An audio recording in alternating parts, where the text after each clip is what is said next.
The road stretched longer every time I blinked, and at first I blamed fatigue, the kind that creeps in quietly after too many hours behind the wheel, when distance loses meaning and your eyes play tricks on you. But the longer I drove, the harder it became to ignore the pattern. The way the same cracked line in the asphalt kept reappearing, the same dead tree leaning at the same impossible angle, the same bend in the road refusing to arrive no matter how long I stared at it. And with each blink the horizon pulled farther away, like it was being dragged backward by something I couldn't see. I told myself not to blink, fixing my eyes on the faint glow ahead, jaw clenched, hands tight on the steering wheel, counting my breaths to stay grounded. But the human body betrays you eventually, a reflex you can't negotiate with. And when my eyes finally closed for a fraction of a second, the world lurched, the road snapping forward and backward at the same time, my stomach dropping as if I'd missed a step on a staircase that wasn't there. The mile marker to my right read 117, and 10 minutes later it still read 117, unchanged, pristine, as if freshly planted. And that's when the fear started to sharpen into something colder and more focused, because exhaustion might blur perception, but it doesn't rewrite numbers.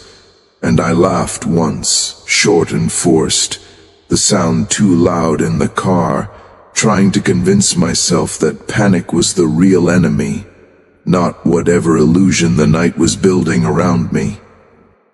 The radio crackled softly, a low hiss that rose and fell like breathing, and I reached to turn it off only to realize my hand felt delayed, like my body was moving through syrup. And when the radio finally went silent, the quiet that replaced it was too complete, swallowing the sound of the engine, the tires, even my own breath, leaving me suspended in a vacuum of motion without noise. And that was when I noticed the rearview mirror wasn't reflecting the road behind me anymore. Instead of darkness and fading headlights, the mirror showed more road, stretching endlessly back the way I'd come, perfectly lit, perfectly empty. And I felt a spike of nausea as I realized the road wasn't just in front of me anymore. It was everywhere, surrounding me, looping inward like a corridor with no walls, and the understanding crept in slow and unwelcome that blinking wasn't causing the road to stretch. It was revealing how long it already was. I forced myself to blink again, deliberately this time, testing it like a scientist prodding a dangerous hypothesis. And when my eyes opened, the dashboard clock had changed, not forward but backward, the minutes ticking down instead of up, and I slammed my palm against it as if that could reset reality, my pulse thundering in my ears as the numbers slid calmly toward a time I remembered passing hours ago. Panic pressed against my ribs, urging me to speed up, to outrun whatever this was, and I floored the accelerator, the engine responding instantly, too instantly, the speedometer climbing with eager obedience. But the scenery didn't change, the road markings passing beneath me at the same steady pace, mocking the effort. And that's when I understood speed meant nothing here, that distance itself had been decoupled from motion. The headlights began to flicker, not dimming but multiplying, splitting into overlapping beams that cast shadows in directions that didn't make sense, and in those shadows I saw movement, not figures exactly, but suggestions of them, like impressions left behind after something had passed through and forgotten to erase itself. And my throat tightened as I realized the road wasn't empty. It was occupied by things that didn't need to stand in the light to exist. I squeezed my eyes shut for longer this time, 3 full seconds, heart hammering, every instinct screaming at me not to look. And when I opened them, I was passing the same mile marker again, 117. But now it was bent, the metal warped like it had been softened and twisted by hand. And beneath the number, carved deep and uneven, was a word I hadn't seen before, a word that made my skin crawl because I knew without knowing how that it was meant for me. Stay. My breath hitched, and I shook my head hard, blinking rapidly now, desperation overriding caution. And with every blink the road reacted, stretching, narrowing, curving impossibly, like it was alive and responding to my attention, feeding on it. And the more I tried to look away, the more insistent it became, the asphalt rippling faintly like skin beneath fabric. The first car appeared without warning, headlights blazing directly ahead of me, dead center in my lane, and relief flooded me so fast it hurt. Another human presence, proof that I wasn't alone, that this road still belonged to the world I knew, and I flashed my lights, waved frantically. But as it drew closer, I realized something was wrong. The car, growing larger without ever changing perspective, stuck at the same distance no matter how long it approached. When it finally resolved into clarity, my stomach dropped, because there was no one inside, the driver's seat empty, the wheel turning on. Its own. The windshield reflecting nothing but more road. And as it passed me in a rush of displaced air, I glanced into the side window and saw my own face staring back, eyes wide, mouth open in a silent scream, blinking in perfect sync with me. I screamed then, the sound tearing out of my chest, and the road reacted instantly, stretching violently, the horizon snapping away like a rubber band, and my car lurched forward as if pulled by an invisible force, the seatbelt biting into my shoulder, and I realized the road wasn't just responding to blinking anymore. It was responding to awareness, to recognition, to fear. I tried to slow down, to regain some sense of control, but the brake pedals sank uselessly beneath my foot, offering no resistance, and the dashboard lights began to display symbols instead of numbers, looping shapes that hurt to focus on, and when I blinked they rearranged themselves into patterns that felt almost readable, like instructions written in a language just out of reach. A sign appeared ahead, large and illuminated, suspended over the road without supports, and as I approached it my chest tightened because I already knew what it would say, the certainty settling in before the words came into focus, and sure enough, as my headlights washed over it, the message burned clear and unmistakable. End of road.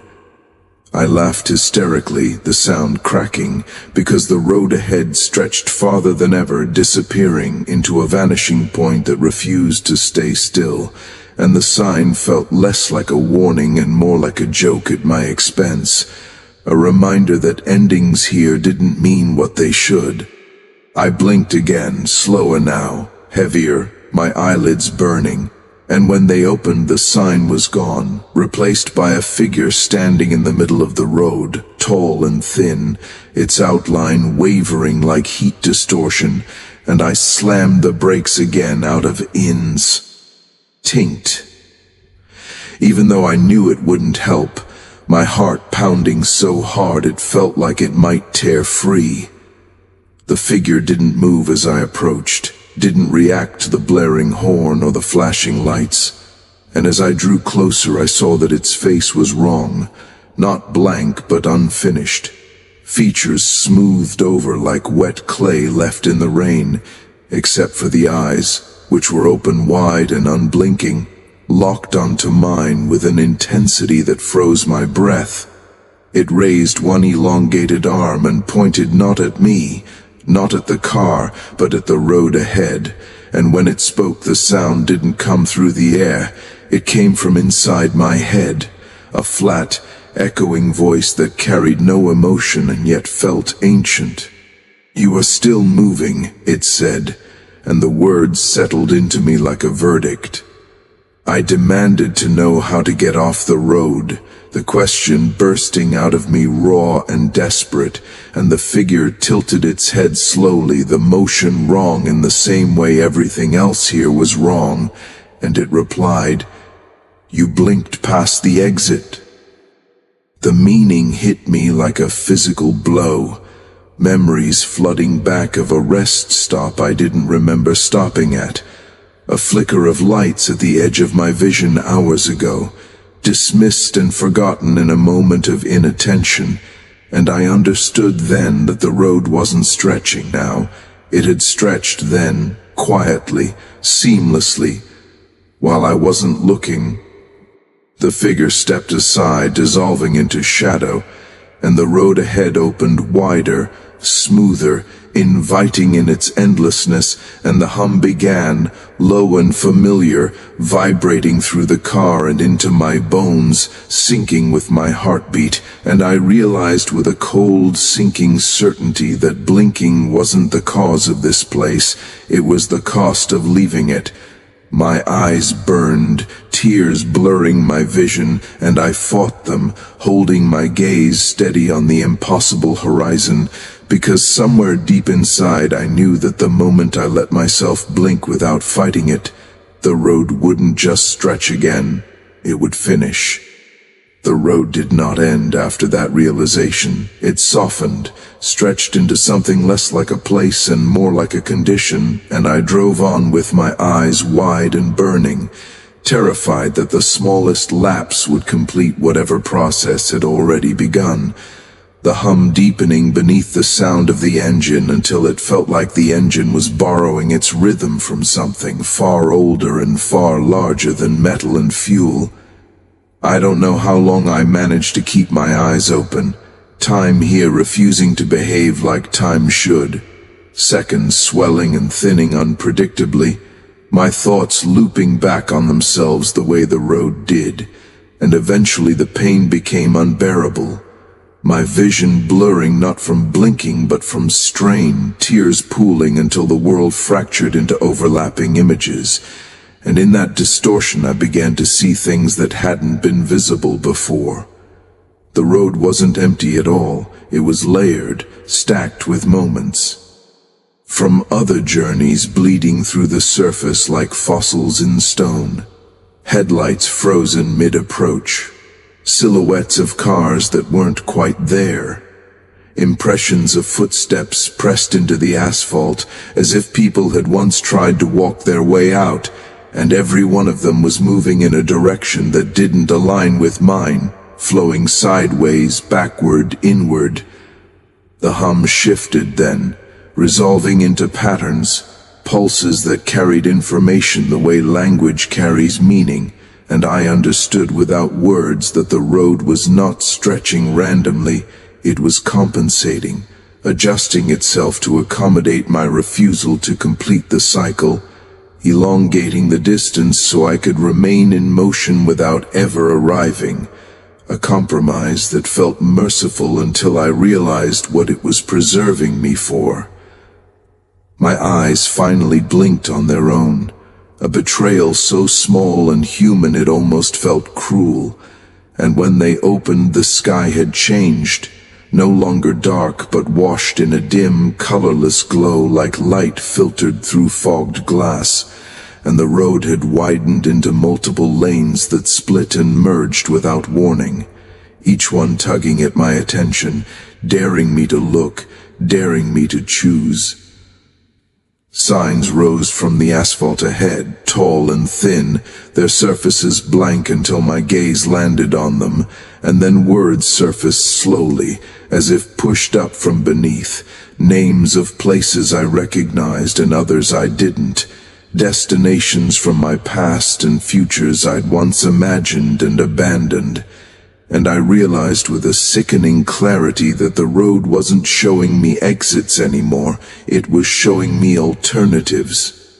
I tried to ignore them, focusing straight ahead, but the lanes began to drift anyway. The car pulled gently sideways, as if guided by an invisible current, and when I fought it, the steering wheel vibrated with resistance. Not mechanical failure, but opposition. And the hum sharpened, disapproving, reminding me that movement here was allowed, but defiance was inefficient. A shape emerged in the periphery of my vision, keeping pace just beyond the edge of my headlights, and when I risked a glance, my breath caught because it wasn't a vehicle at all, but a figure running effortlessly alongside the car. Its stride smooth and tireless, its body a blurred outline that only resolved when it turned its head and looked directly at me. It had my face again, older this time, lines etched deeper, eyes dull with resignation instead of fear, and its mouth moved in silent words I somehow heard anyway, telling me this was what happened when you miss the exit too many times, when you learned to stay awake but never learned how to stop. I shouted at it to go away, my voice hoarse and cracking, and it smiled sadly before accelerating ahead, melting into the road itself, and moments later I felt the car lift slightly, as if passing over something uneven, a ripple beneath the tires that traveled up through the frame and into my spine. The dashboard flickered back to life then, displaying a map that wasn't there before, a simple line extending endlessly forward with no markers except a single pulsing point labeled U, and far ahead, so far it barely registered, another point flickered faintly, its label unreadable, and I understood that it wasn't a destination but a threshold, something that only existed as long as I believed I could reach it. The longer I drove, the more the road demanded attention, subtle changes requiring constant correction, slight curves appearing only when I noticed them, forcing me to stay engaged, to keep looking, to keep participating, and exhaustion wrapped around my thoughts like fog, my mind slipping into brief micro-moments of blankness where nothing existed at all. Each time that happened, the road surged forward violently, kilometers unfolding in an instant, the hum roaring in approval, and I began to realize that blinking wasn't the only thing that moved me closer to the end. Disengagement did too. Any moment where I stopped actively resisting the logic of this place. I tried screaming again, then singing, then reciting memories aloud just to anchor myself in sequence and meaning, my own voice the last proof that I still existed independently of the road. But the words echoed back at me slightly altered, phrases reordered, names softened, and I felt something inside me fray as my past began to lose its edges. The sky darkened again without warning, snapping back to night, and the road narrowed abruptly, funneling me toward a structure rising ahead, an arch of twisted metal and stone that spanned the asphalt like a gate, and every instinct in me screamed that this was it, that whatever lay beyond wasn't just farther road but something final. I tried to stop, truly stop this time, throwing the car into park, yanking the handbrake, but the vehicle continued rolling smoothly forward, unbothered, and I laughed weakly at the absurdity of it, the sound dissolving into the hum until I couldn't tell where one ended and the other began. As I passed beneath the arch, the world shifted again, the road smoothing into a perfect featureless plain, the horizon collapsing inward, and suddenly there was nowhere else to look but straight ahead, nowhere else for my attention to scatter, and in that forced focus I felt the weight of understanding settle fully. The road didn't stretch because it wanted to trap me. It stretched because it needed observers. Blinking wasn't failure, it was surrender. The moment you stopped watching and allowed the system to complete itself without resistance, and the reason it punished inattention wasn't cruelty but necessity. Because as long as someone was aware, as long as someone noticed the impossibility of the road couldn't quite finish becoming what it was meant to be. The realization filled me with a sudden fierce clarity, and instead of fighting to keep my eyes open, I did the opposite, forcing myself to look harder, to see everything at once, the layers, the loops, the figures frozen mid-journey, the versions of myself scattered along the way, and for the first time the road hesitated. The hum faltered, stuttering like a skipped beat, and the surface ahead rippled violently, cracks spiderwebbing outward as if strained by scrutiny, and I felt a surge of something dangerously close to hope, because awareness wasn't feeding the road anymore, it was destabilizing it. I leaned forward, eyes wide and unblinking, and spoke directly to the space ahead, not asking, not begging, but stating, naming what I saw, describing the way the road consumed attention and returned distance, how it replaced endings with continuation, how it mistook observation for consent. The sky flickered, the horizon trembling, and the arch behind me collapsed soundlessly, dissolving into fragments of light that faded before they hit the ground, and the road finally did something it hadn't done before. It shortened, just a little at first, the horizon pulling closer instead of retreating, the mile markers snapping forward in rapid succession, and the hum rose in protest, frantic and uneven, and I knew then that this place couldn't exist without being witnessed, that its power depended on people mistaking inevitability for infinity. My eyes burned hotter than ever, tears streaming freely now, but I didn't blink, not because I was afraid of what would happen if I did, but because I wanted to see it end, wanted to be present for the moment the road no longer had anywhere else to go.